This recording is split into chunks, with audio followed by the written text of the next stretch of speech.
Pak Dirjen nyampein secara topologi samaran itu diantar oleh operator pendaratan, nanti masukannya oleh haji. Jadi saya menyampaikan Indonesia itu sekarang izin menyampaikan Pak Dirjen 600.000 kilometer Pak panjang kabel fiber optik Indonesia, terlebih yang ber-12 keliling bumi. Tapi kalau kita ambil dari footnote-nya Filipina tadi, Filipina itu sudah 1,2 juta kilometer.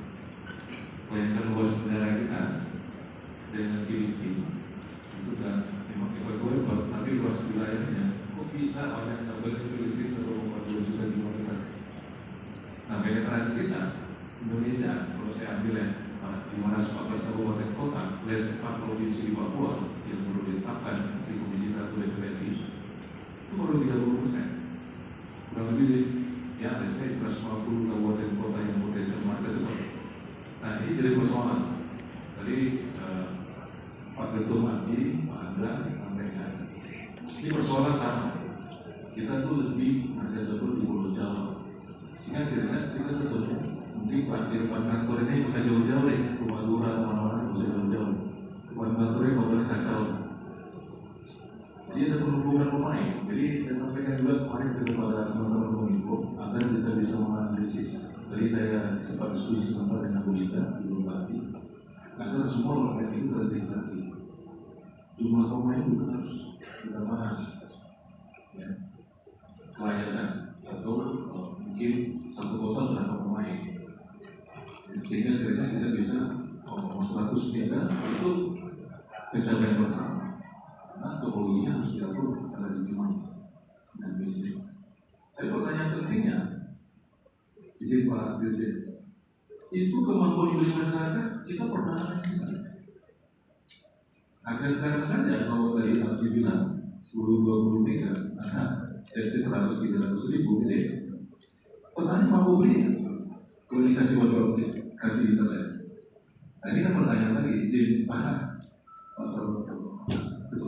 Jadi ini PR kita lama sebenarnya. Belum lagi tadi Budi dari Excel sampai Excel saja. Skema perizinan kita tuh cukup banyak. Kita baca di otorisasinya, ya kita sangat mudah.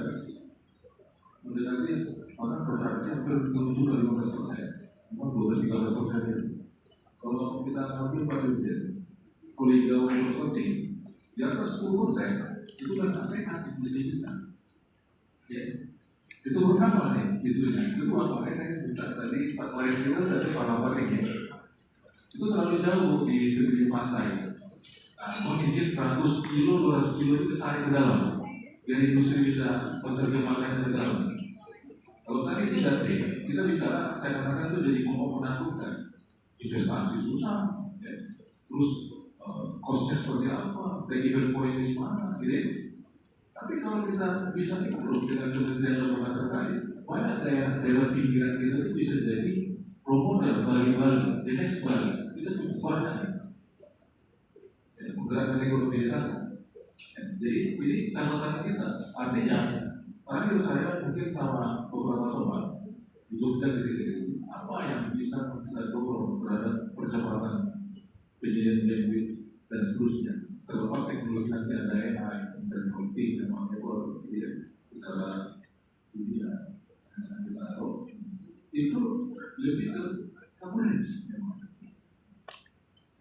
capacity.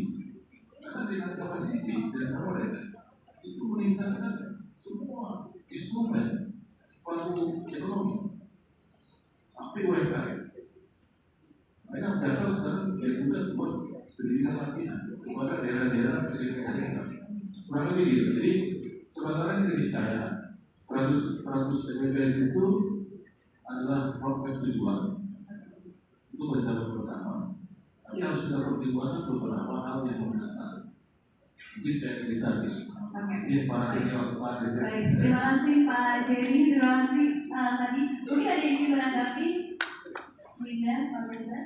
Ya, saya sedikit saja. Betul Pak, jadi salah satu hakikat dari apa yang diterapkan yang tadi disampaikan oleh Pak Dirjen kemarin kita memiliki suatu value creation di lokasi-lokasi pembangunan infrastruktur digital kita ini.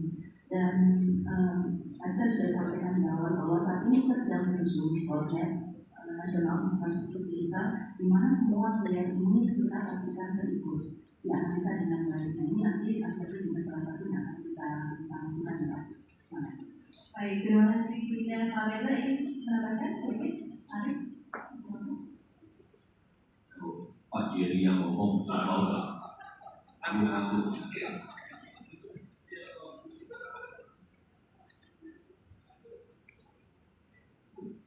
Oke, baik. Pak Arif mungkin menambahkan.